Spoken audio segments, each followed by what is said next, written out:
여러분들에게 제가 한번 퀴즈를 내야겠어. 퀴즈를 맞춰보세요. 욕심 많이 내는 짐승 중에, 동물 중에 욕심꾸러기, 욕심 많은 거, 또 조만먹으려고 제품만 뺏으려고 하는 그 뭔가요? 마귀. 짐승 중에 욕심 많이 내는 뱀.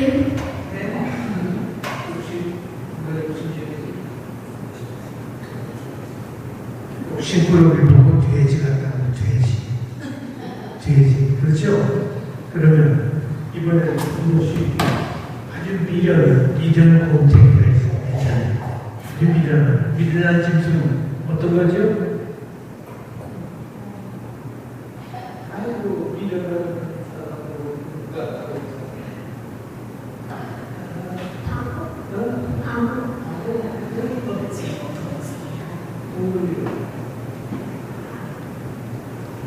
뱀인 것 같아.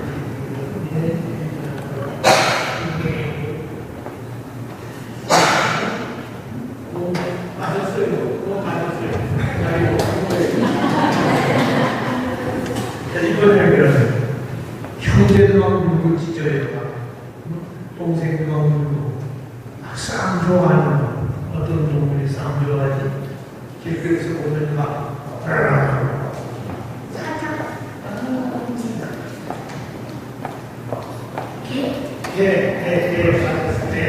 개 같은 아주 수고했어요. 다음 주에는 꼭 마셔야 돼. 이것도 줄게. 감사합니다. 네, 들어가세요. 특별히 준비합니다. 필상목사님이 개의 성품을 가진 사람들을 다시 말해서 개의 성품이 뭐예요? 싸우고 물고 찢는 거예요. 그런 사람을 개 같은 뭐라고 그러죠? 미련한 사람을 곰 같은 뭐라고 그래요? 욕심을 부리고 자신만 먹으려는 사람을 돼지 같은 뭐라고 그러잖아요. 그러니까 개의 성품, 곰의 성품을 가졌다는 말 아니에요. 성령님은 하나님의 영이에요. 그 성령님을 받은 사람은 하나님의 사람처럼 사는 거죠. 하나님의 성품처럼 살아요. 그러니까 하나님처럼 사는 것. 우리 성도들은 다 성령을 받은 사람이에요. 이 가운데 성령 안 받은 사람 하나도 없어요. 성령을 다 받았기 때문에 오늘 읽은 3절을 보면 누구든지 성령으로 아니하면 예수를 주라고 고백할 수 없다고 그랬어요. 제가 한번 물어볼게요. 여러분은 다 예수님을 나의 생명의 주님이라고 믿으십니까? 네. 성령 받으셨습니까? 예, 그게 같은 말이에요. 성령을 받았기 때문에 예수님을 주라고 고백하는 거예요. 성령 없이는 2000년 전에 그것도 저 유대 땅에 그 청년 예수가 어떻게 내 죄를 대신 죽으시고 나의 구주라고 어떻게 고백을 해요? 그런 미련한 방법이 어디 있어요?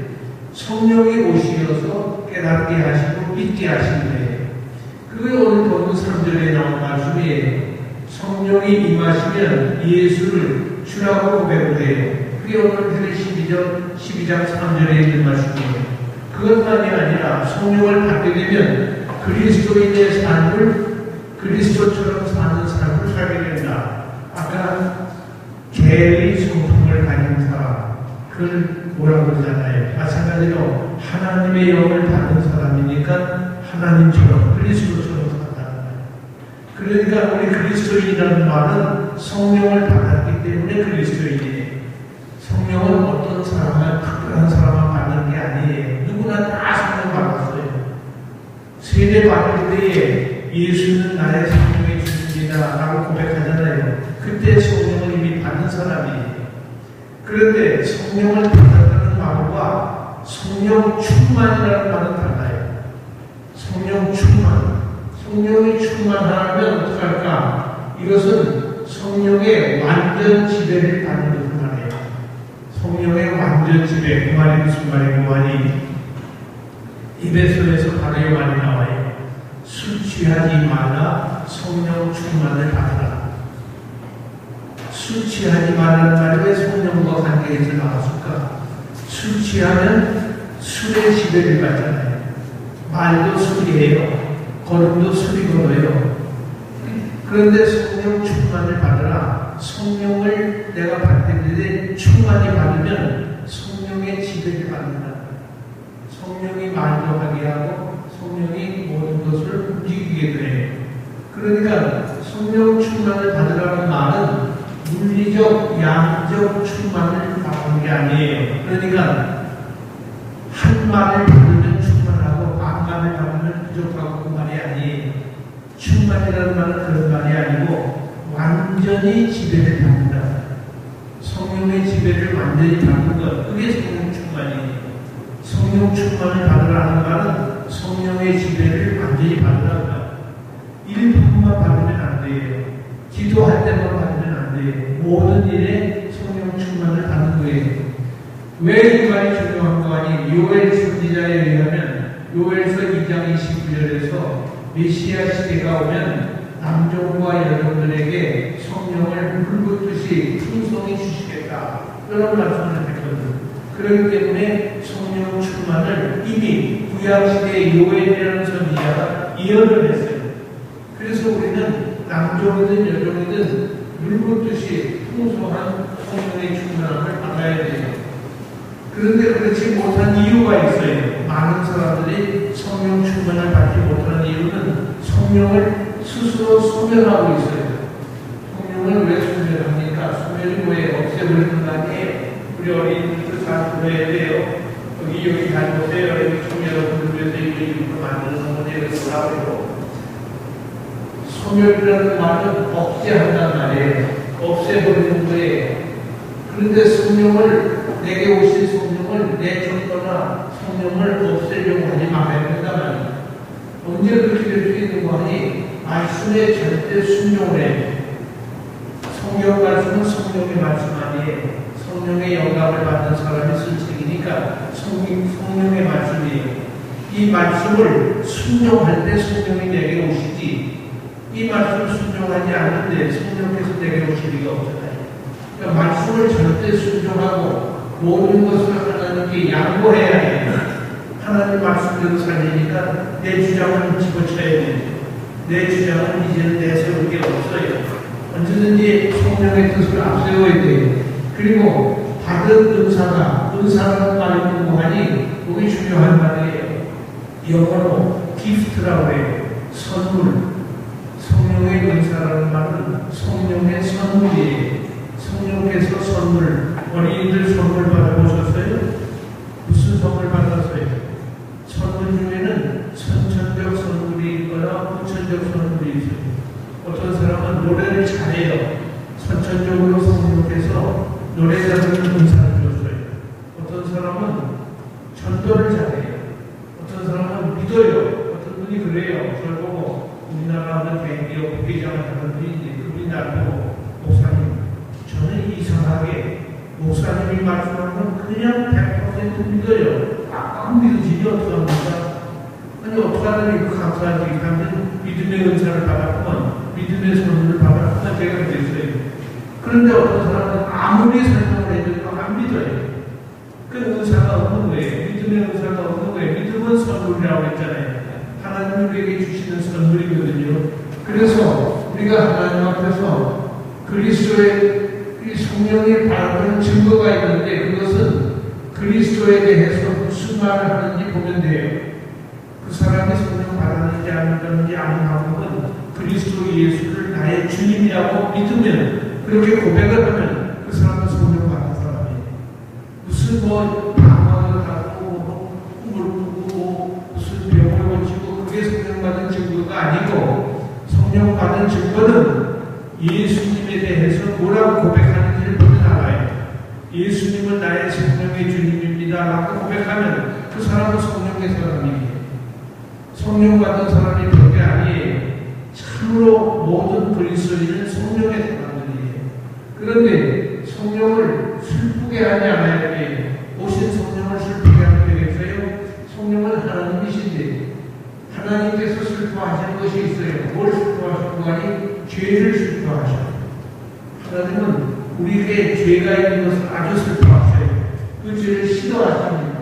그렇기 때문에 성령을 슬프게 하지 않으려면 회개를 하고 거룩한 삶을 사는 사람이 소위 성령 충만한 사람이에요.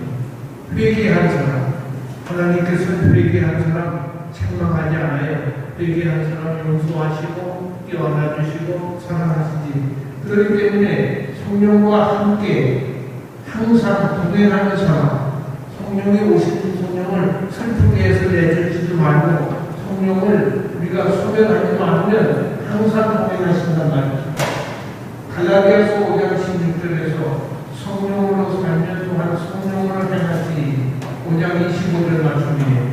성령이 나와 항상 함께 있으니 성령의 지배를 충분히 받으면 성령께서 말도 하게 하고 성령께서 권도 얻게 하고 판단도 하게 하고 모든 일을 성령이 하신다고 합니다. 그래서 성령의 지배를 받는 거예요. 우리가 많이 알고 있는 데살로니가서 5장 16절의 말씀, 항상 기뻐하라, 쉬지 말고 기도하라, 범사에 감사하라. 이것은 그리스도 예수 안에 있는 성령 안에 있는 안에서 하나님의 뜻입니다. 이것이 성령이 원하시는 일입니다. 그런데 우리가 이 말씀을 성령 충만한 성도는 다른 은사를 가지고 성령의 열매를 맺습니다. 여기 은사라는 말을 영어로 기프트라고 했어요. 은사는 선물이에요. 하나님이 성령의 은사를 주신다 말이에요. 성령의 선물을 여러분들이 받았어요. 그런데 그 선물은 다양합니다. 그러면서도 다진해요. 무슨 말인고 하니 성령의 은사가 리스트가 신약에 19개로 나와 있어요. 물론 19개 이상이지요. 신약 성경에 나타나는 것을 고린도서나 다른 데 나온 것을 종합해보면 19개로 나와 있어요. 어떤 사람은 사도로 부름을 받고 어떤 사람은 교사로 부름을 받고 다 사도겠느냐 다 선지자겠느냐 은사였잖아요. 각각 은사가 달라요. 찬양대원으로 믿음으로 각각 하나님이 은사를 해주셨어요. 그런데 무슨 은사이든 그것이 사도이든 찬양대원이든 무슨 선물이든 주의 지도를 받고 주를 위한 것이요. 왜? 주님의 성령입니까? 주님의 은사이기 때문에 주님을 위하여 그것을 사용해야 된다는 겁니다. 모든 은사가 삼위일체 하나님께 속한 것이므로 이건 내 것이 아니에요. 어떤 사람은 노래 잘한다고 보면 꼭 이런 사람이 있잖아요. 큰 노래를 자기가 막 영광을 받으려고 하는데 그건 잘못된 거예요. 하나님께서 주신 음성만이 그것을 가지고 주님을 위해서 사용해야 되는데 주님께 영광을 돌려야 되는데 제가 뭐 잘나서 제 목소리가 좋은 줄로 착각을 하는 거예요. 그렇지 않잖아요. 모든 것은 주를 위한 것이에요. 그래서 모든 은사는 이 모든 은사들은 몸된 교회를 유익하게 하려 합니다. 이 유익이라는 단어를 헬라말로 읽으면 공동유익이라는 뜻이에요. 공동유익이라는 말은 성령의 은사를 주신 이유는 공동유익, 교회의 유익을 위해서 활용하도록 주신 것이다. 그러니까 여러분들이 각각 은사가 있어요. 우리 은사를 어렸을 때 발견하는 게 더 좋지요. 지금 나이가 40, 50이 넘었는데도 아직 자기 은사를 찾지 못한 사람이 있어요. 그 불행한 사람이 하나님이 왜 자기를 세상에 보내셨는지 모르는 사람이에요. 우리는 은사를 빨리 발견하는 것이 아주 중요합니다. 은사를 빨리 발견하지 못하면 은사를 땅에 묻어놓고 말아요. 한 달란트 받은 사람처럼 땅에 묻어놓으면 그 쓸모없는 것이 돼요. 그러면 하나님 앞에 큰 배신의 죄예요. 우리는 하나님이 주신 은사를 빨리 그것을 개발해서 그걸 더 활용해서 아름답게 해서 공동유익에 하나님의 교회에 쓰임을 받게 해야 된다. 그것이 하나님께서 우리에게 은사를 주신 목적이에요. 그리고 이 은사는 교회의 단일성, 교회는 한 몸이라고 했잖아요. 그리스도의 몸이에요. 교회는. 저 영남교회가 있고 충현교회가 있고 서울교회가 있고 교회 이름이 각각 다르지만 사실은 한 몸이에요. 다 같은 교회예요. 다 주님의 교회예요. 주님의 교회. 그러나 은사는 다양하단 말이에요. 한 교회를 세우는데 하나님께서 여러 은사를 주셨어요. 이 가운데도 여러분들이 앉아 계시지만 각각 은사가 달라요. 어떤 분은 올가는 칠 수 있는 은사가 있고, 어떤 분은 안 하는 기도 열심히 하는 은사가 있고, 어떤 분은 전도 열심히 하고, 어떤 분은 찬양을 열심히 하고, 자기가 맡은 은사가 있어요. 어떤 분은 교회에 들어가는 것을 좋아하고, 어떤 사람은 청소하는 걸 좋아하고, 각각 자기에게 은사가 주어졌어요. 그 은사가 다양하다는 말이에요. 은사의 차이 때문에 너는 네 것이 낫다 그런 게 아니죠. 은사가 서로 다르기 때문에 오히려 다투거나 서로 견제하는 것이 아니고 한 몸을 이루어야 돼요. 한 몸을 세운다는 말은 교회를 세운다는 말이에요. 은사를 다 종합해서 교회가 세워지는 그것을 위해서 하나님께서 우리에게 은사를 주셨어요. 그런데 성령의 은사들과 열매는 구별해야 돼요. 성령의 열매는 갈라디아서에 9가지 열매가 나와있어요. 사랑과 희락과 화평과 오래 참음과 자비와 양선과 충성과 온유와 절제니 9가지 열매가 분명히 갈라디아서에 나와있어요. 이 9가지는 우리가 굉장히 중요하게 생각하는데 여러분 보아니 여기 성령의 열매라는 말이 카르토스라고 헬라어로 이루어져요. 그런데 이 말은 단수형입니다. 복수형이 아니에요. 9가지 열매인데 왜 복수가 아닐까? 굉장히 중요하잖아요. 이거는 헬라어로 이루어지면 분명히 알 수 있어요. 단수형으로 되어 있어요. 그 이유는 9 낮게 된 것이 아니에요. 사랑 따로 희락 따로 계속해서 9가지가 다 따로따로가 아니란 말이에요. 낮게 된 것이 아니고 포도송이처럼 하나의 유니티가 된 것을 강조한 거예요.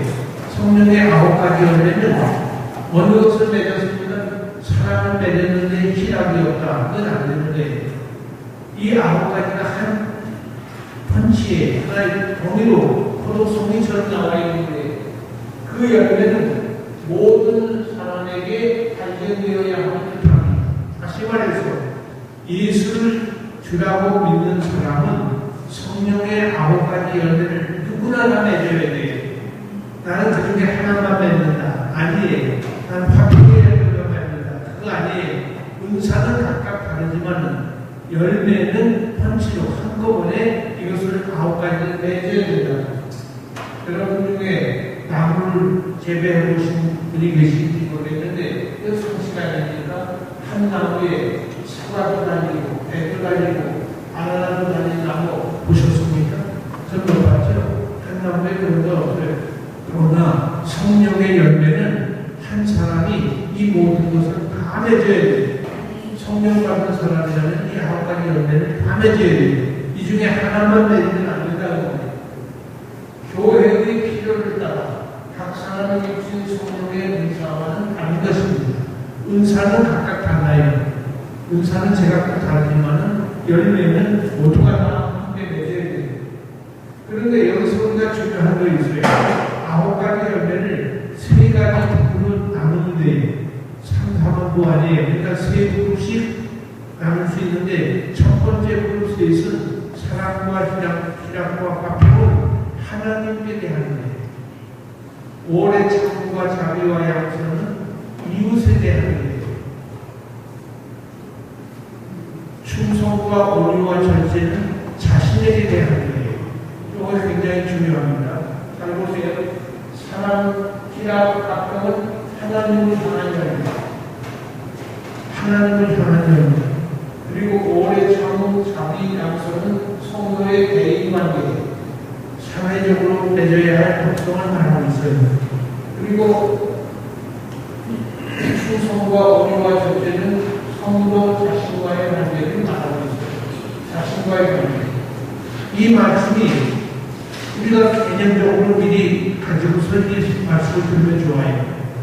사랑이 뭘까? 이 사랑을 헬라어로 아가페라고 이루어요.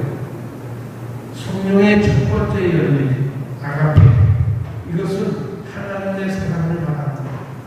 하나님의 사랑. 여러분, 이 아가페의 사랑이 우리 가장 중요한 것 중에 하나예요. 왜냐하면 하나님은 사랑이시니라 우리가 그렇게 알고 있잖아요. 하나님은 사랑입니다. 그런데 그 사랑이 어떤 사랑이고 하니 아브라함 사랑이에요. 보통 사랑이 아니에요. 이 사랑은 아브라함 사랑인데, 왜냐하면 로마서 5장 8절에 의하면 아무게 되었습니다. 우리가 죄인 되었을 때 그리스도께서 우리를 위해 죽으심으로 그 사랑을 확증했느니라. 그 사랑을 확증했어요. 내가 죄인이었는데 주님이 나를 위해서 죽으셨다. 이건 과분한 사랑 아니에요. 내가 의인인데 나를 살리려고 죽으셨다면 조금 더 그래도 염치가 있는데, 죄인된 나를 위해서 죽으셨다. 그러니까 이건 과분한 사랑이에요. 아가페의 사랑은 과분한 사랑이에요. 이 사랑은 큰 사랑입니다. 함께 이것을 작사님께서 우리를 소망하신 하나님이 우리를 사랑하신 그 사랑을 위하여 그 큰 사랑이에요. 그들이 풍성하신 하나님이 우리를 사랑하신 그 큰 사랑, 아주 큰 사랑이에요. 과분한 사랑, 큰 사랑. 그리고 이것은 로마서 5장 5절에 의하면 변화시키는 사랑이에요. 나를 때려서 변화시켜요. 하나님의 사랑으로 내가 감동받고 변화되지. 변화시키는 사랑. 이 사랑은 로마서 8장 35절에 의하면 불변한 사랑이에요. 변치 않는 사랑이에요.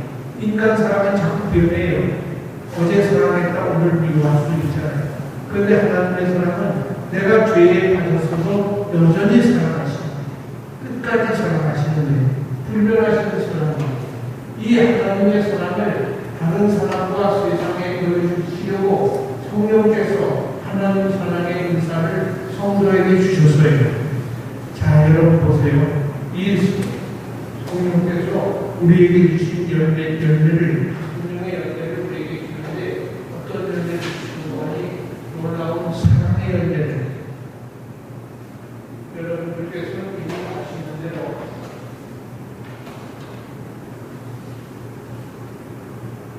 그리스도인들이 하나님을 사랑해야 되는지 잘 보세요. 베드로가 부활하신 예수님을 만났을 때 예수님께서 베드로에게 이렇게 묻습니다. 네가 나를 사랑하느냐? 세 번 물었죠.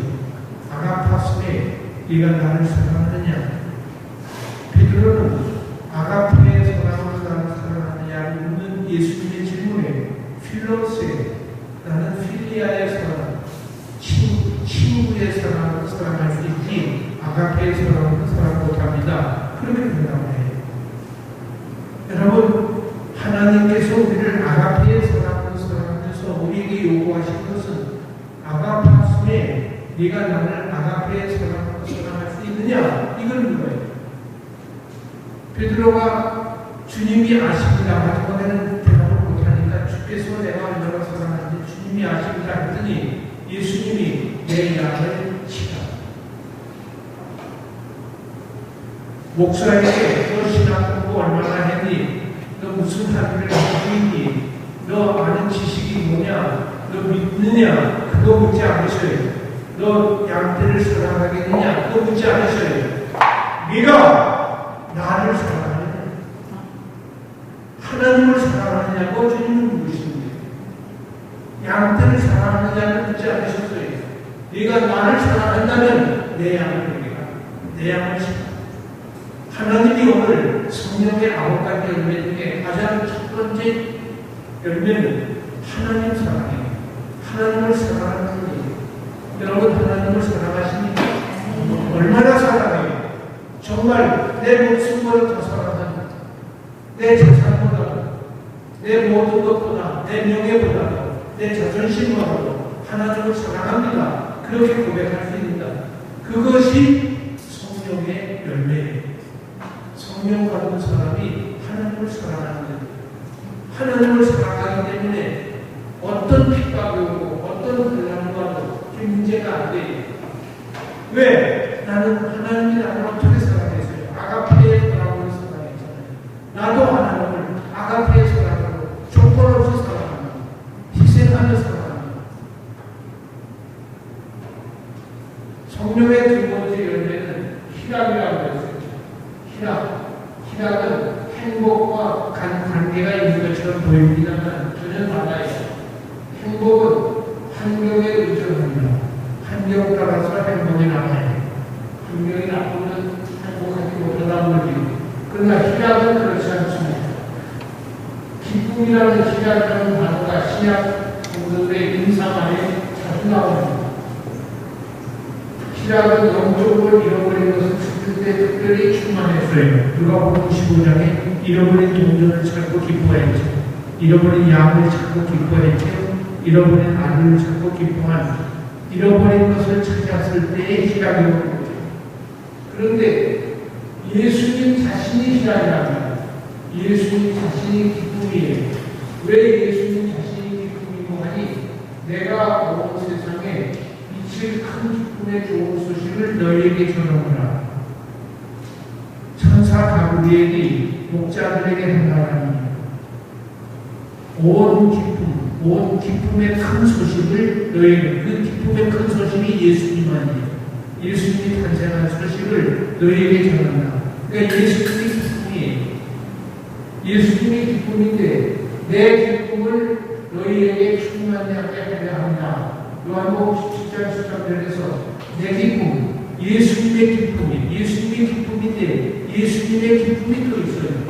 그 예수님의 기쁨은 아버지의 뜻을 성취한 기쁨이에요.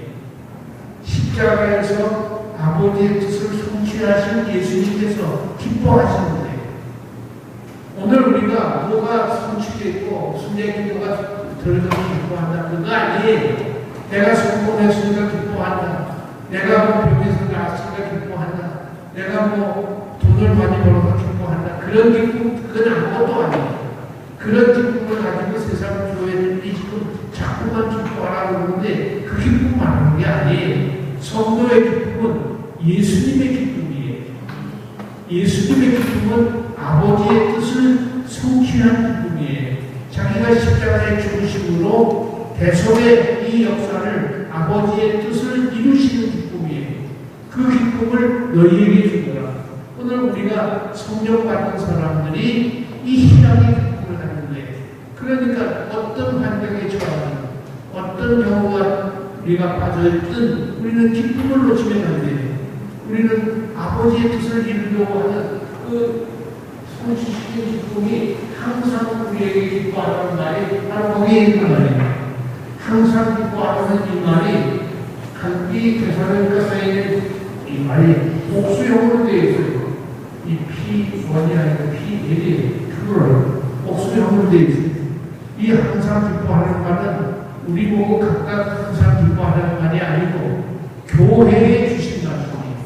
복수형이에요. 그러니까 교회는 하나님의 뜻을 이루는 것이 교회예요. 내 뜻을 이루는 것이 교회가 아니고 아버지의 뜻을 이루기 위해서 하나님께서 성령의 교회를 세워주신 거예요. 내 뜻을 이루려고 할 경우가 아니에요. 우리는 아버지의 뜻을 세우려고 교회에 와서 이 기쁨을 우리가 계속 누려야 되는 거예요. 그럴 뿐만 아니라 교회는 그래서 기쁨의 공동체라는 말을 우리가 할 수 있어요. 그리고 세 번째는 화평을 말해요. 에이레라고 하는 이 말은 구약의 히브리 말로 샬롬이라는 단어와 같은 뜻이에요. 샬롬이라는 말은 모든 좋은 것이라고 했어요. 영상 있는 사람에게 좋은 것은 풍년하는 거죠. 군인에게 좋은 것은 전쟁에서 이기는 거예요. 오늘 여러분들의 좋은 것이 뭡니까? 그것이 바로 하나님 앞에서 화평을 얻는, 평화를 얻는 거예요. 그런데 이 평화는 어떤 평화고 하니 하나님과의 평화예요. 오늘 성령의 9가지 열매 중에 세 번째 하나님과의 관계를 말하는 이 세 번째 화평의 이 말은 하나님과 평화를 말하는 거지 내가 다른 사람과 화평을 하는 말이 아니에요. 우리는 본래 하나님과 원수였어요. 하나님과 원수였는데 성령이 오심으로 인해서 성령이 내게 열매를 맺게 하는데 하나님과 평화를 위해 Peace with God. 하나님과 평화에 주 예수 그리스도로 말미암아 하나님과 화평을 누리자. 예수로 말미암아 하나님과 화평을 누리게 된 거예요. 우리는 이 열매를 우리가 맺어야 된다. 하나님과 원수도 보냈는데 하나님과 화평을 누린 사람은 peace of God, 하나님의 평화를 얻게 되는데 하나님과 평화를 누린 사람은 하나님의 평화를 갖게 돼요.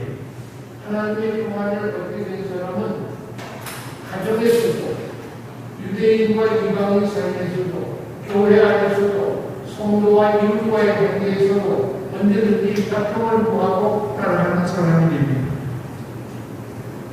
이 사람이 하나님 앞에서 성령의 화평의 열매를 맺는 사람입니다. 그러니까 성도는 사랑과 희락과 화평을 하나님께 대해서 이 열매를 계속 맺어야 돼요.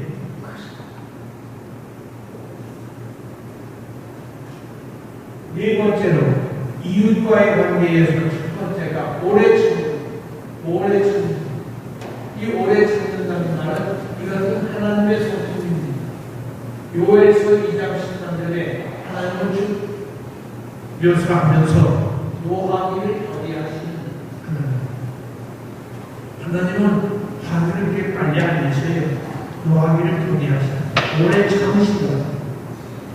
오래 참으셔요. 제가 자주 드리는 말씀이 있어요. 아마 50년 전에 예수님이 심판하셨다면 이 가운데 구원도 받은 사람이 있을 거예요. 아니 하나님 뭘 하고 계시다. 나쁜 걸 빨리 심판을 내리시지.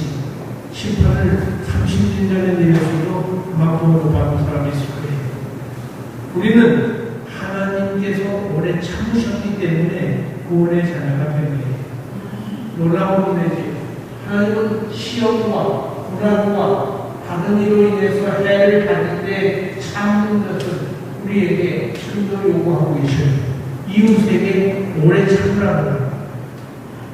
시험이 왔다고 해서, 고난이 왔다고 해서, 내게 해를 미쳤다고 해서 다른 이와 사랑과 희락과 화평을 누리려면 오래 참아야 합니다.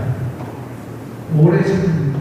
그래서 성도의 특징 중에 하나가 고린도전서 13장에 사랑은 하면서 사랑은 오래 참고 투기하지 아니하고 자랑하지 아니하며 그랬잖아요. 오래 참는 그게 오래 참는 것이 이웃을 향해서 오래 참는 열매를 우리는 맺어야 돼요. 그리고 이웃을 향해서는 자비를 베풀어라. 자비는 역시 하나님의 자비를 말합니다. 하나님은 선하십니다. 하나님께서 우리 인간에게 자비를 베푸시듯 성도들 역시 다른 사람에게 자비를 베풀어야 됩니다. 로마서 3장 10절에서 선, 그것이라는 말을 행하는 자가 없나니 선을 행하는 자 없나니 선을 자비를 베푸는 자가 없나니 하나도 없도다. 자비를 베푸는 사람이 없어요. 그런데 성도는 자비의 열매를 맺어야 됩니다. 그런가 하면 이웃에게 또 한 가지는 양선이에요. 양선은 자기보다는 공공적인 손을 말합니다. 시스빈적 성경에서는 신절이라고 해요. 의라고 해도 되고 번영이라는 뜻으로 나타나기도 했는데 이것은 신절로부터 오는 관용을 양선이라고 해요. 신절로부터 오는 관용. 착한 사람이 되라는 말입니다. 그러니까 성도는 어떤 면에서 착한 사람들이 욕심부리가 아니에요. 양선을 하는 사람. 그리고 자신을 향하여 자기를 위해서는 충성해야 돼요. 이 충성이라는 말은 피스티스라고 했어요. 이 피스티스라는 말은 페이스라는 말이에요. 믿음이라는 말인데 하나님께 대한 믿음을 충성이라고 합니다. 우리 군대에서도 동의할 때마다 충성을 하는데 그건 믿는다는 말이에요. 뭘 믿습니까? 이것은 신실한 종으로서 그리스도의 소금을 충성이라고 했어요. 예수님이 충성하신 분이에요. 하나님 아버지께 충성을 확실히 믿으신 분이에요. 자기 말에 책임지는 진실한 삶을 충성이라고 해요. 자기가 한 말에 대해서는 책임을 진다. 이게 충성이에요. 그리고 자기를 향해서 온유의 소금을 하게 됩니다. 온유라는 말은 이것은 노할 때 쉽게 노하지 않고, 오를 때 결코 노하지 않고, 잘못될 때 노하는 자기 절제를 하는 성품, 남의 유익에 초점을 맞춘 성품, 모세를 얘기했습니다. 민수기 12장에서 모세가 이방 여자와 결혼을 했잖아요. 그랬더니 미디안과 아론이 모세에게 공격을 합니다. 네가 어떻게 하나님의 사람으로 이방인과 결혼을 한다. 그때에 하나님께서 미디안과 아론에게 문둥병을 주셨어요. 내가 세운 사람을 왜 공격하냐 해서 문둥병을 주고 말았어요. 모세가 그 광경을 보고 너무 놀라서 임마 나한테 까부지 마 그러지 않았어요. 내가 누군데 함부로 그런 일을 말 못해. 모세는 무릎 꿇고 하나님 앞에 하나님 저 미디안 아론의 문둥병을 고쳐주세요. 살려주세요. 남의 유익에 초점을 맞춘 마음이 온유한 마음이에요. 그래서 민수기에 뭐라고 되어 있는 거 아니? 모세의 온유함이 천하의 수다다. 천하의 누구보다도 강하다. 남의 유익에 초점을 맞춘 마음, 그것이 온유예요. 부드러운 마음이 온유가 아니에요. 온유한 자는 복이 있나니 저희가 땅을 천국을 얻을 것이며 그랬는데 여기 온유는 부드러운 성품을 바꾸는 게 아니고 남의 유익에 초점을 맞춘 마음, 그게 온유예요. 그래서 이런 마음은 남의 과오를 바로잡고 자신을 살피는 마음에 걸려요. 갈라디아서 얘기합니다. 거역하는 자를 대하는 하나님을 거역하는 사람을 대하는 독성이에요. 그를 저주하거나 멸시하지 않고 그 사람을 위로해서 하나님께로 돌아오게 하는 독성, 그리스도를 증거할 때에 갖는 성도의 손품, 전도하는 사람이 온유한 마음을 가져야 돼요. 어떻게든 그 사람을 구원하려고 온유한 심정으로 해야 돼요. 너 예수 안 믿으면 내 말 안 듣거나 지옥 자식이야. 그렇게 하면 안 됩니다. 우리는 자기 자신을 비워야 온유한 자가 될 수 있어요. 자기를 비울 때에 온유한 자가 될 수 있어요. 예수님이 나는 마음이 온유하고 겸손하니 그랬죠. 예수님이 온유한 분의 대표입니다. 왜 온유하다고 하는 거 아니? 하늘의 영광을 비우신 분이에요. empty한 분이에요. 빌립보서 2장에 자기를 비워 그랬죠. 그 비워는 것은 하늘의 영광을, 하나님의 영광을 비우신 분이에요. 그래서 예수님이 나는 온유하고 겸손하니 그랬어요. 그리고 마지막으로 절제가 있습니다. 절제 연애를 우리가 맺어야 돼요.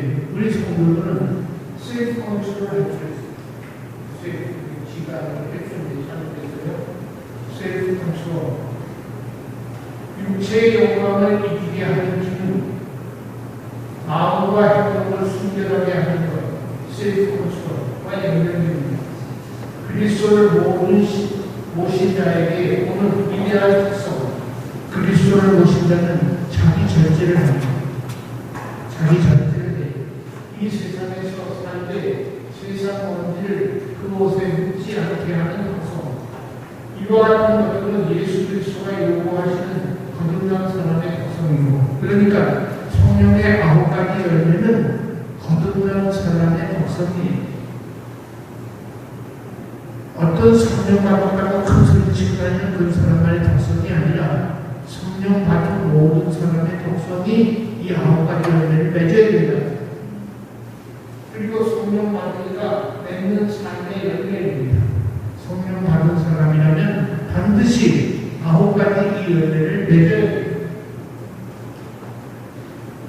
이제 결론을 말씀드립니다.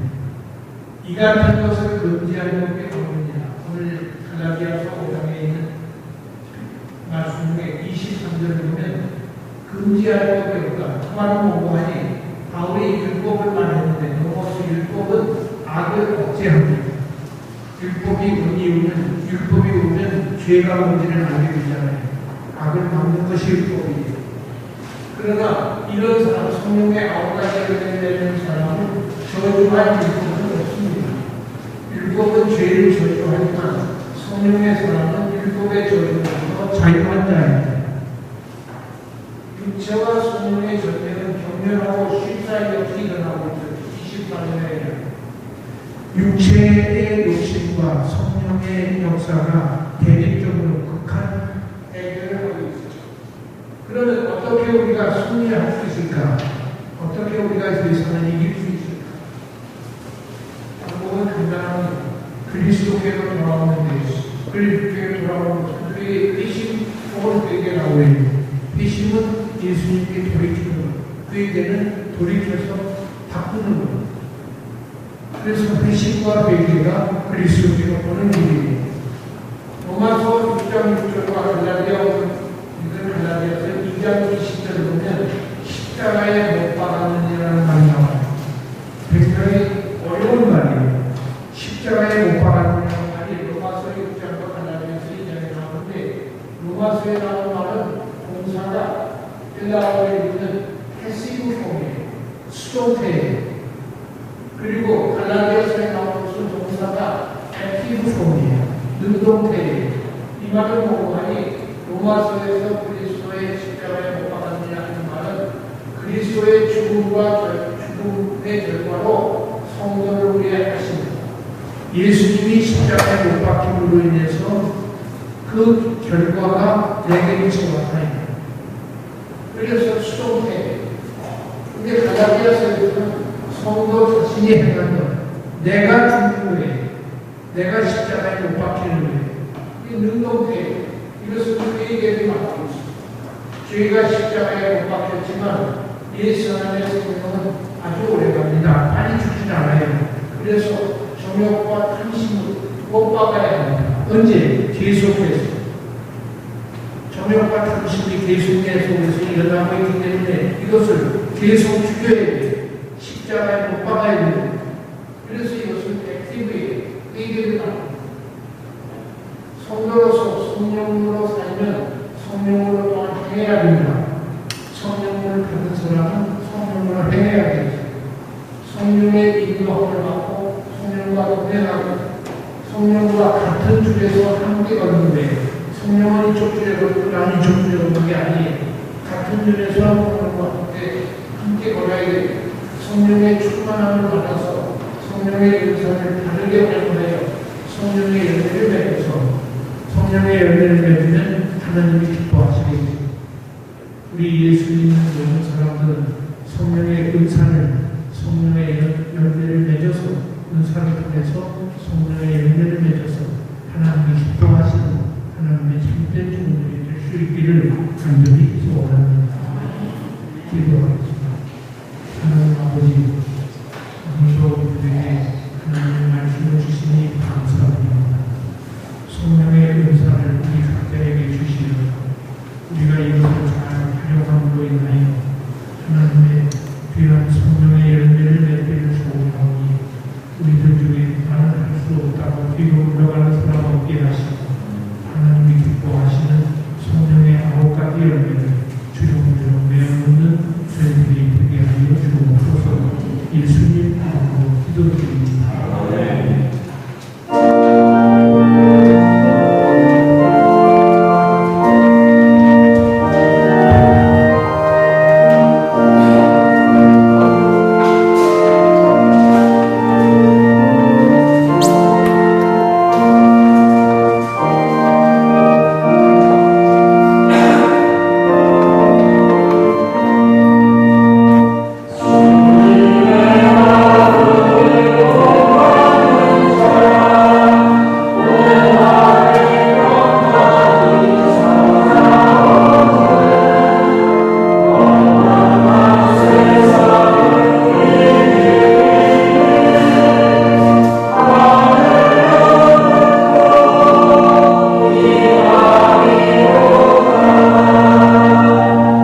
우러러게 여기는 길이요 생명이 되시는 우리 주님 예수 그리스도입니다.